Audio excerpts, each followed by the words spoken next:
কৃষ্ণ। সত্য, অহিংসা আৰু পৰোপকাৰ। নাহি নাহি আন ধৰ্ম জানা সত্য বিনা, যিটো হৰিদেৱ উপাখ্যানত উল্লেখ আছে।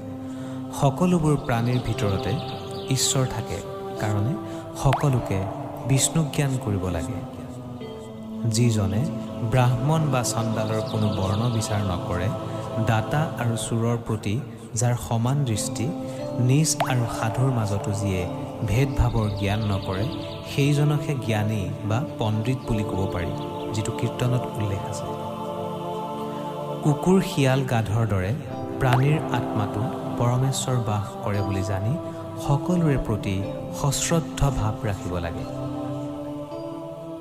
যেতিয়ালৈকে সকলো প্ৰাণীতে বিষ্ণু জ্ঞান নহয়, তেতিয়ালৈকে কায় বাক্য মনে এনে আচৰণৰ অভ্যাস কৰা উচিত।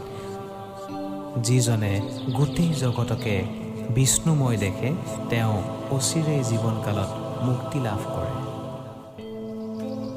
যত দেখা ভূত প্ৰাণী সবে বিষ্ণু হেন জানি, হিংসা এৰি কৰা উপকাৰ, ভাগৱতত উল্লেখ আছে। শত্ৰু মিত্ৰ সবে কৰিও সম, কীৰ্তনত উল্লেখ আছে। শত্ৰু মিত্ৰ সকলোকে সমান জ্ঞান কৰিবলৈ কৈছে। গছবোৰে আনৰ অৰ্থে জীয়াই থাকে, নিজেই ৰ'দ বৰষুণ ধুমুহা হৈ আনক ছাঁ দিয়ে। বাকলি, শিপা, পাত, ফুল, ফল সকলো গছতেই পোৱা যায়। সন্তৰ স্বভাৱো হৈছে এই গছৰ দৰে পৰোপকাৰী।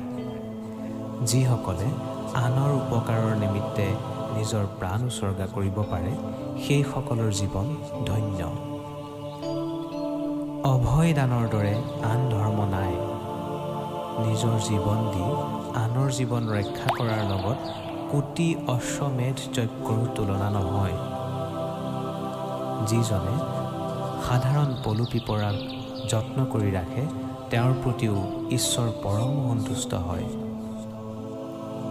নিজে উপকৃত হৈ উপকাৰ কৰাজনৰ কোনো ধৰ্ম নহয়। তেনেলোকে কেৱল নিজৰ ধৰ্ম পালন কৰে। বিনিময় নিবিচাৰি উপকাৰ কৰাজন হৈছে সাধু আৰু মহাপুণ্যৰ অধিকাৰী। কৃষ্ণ।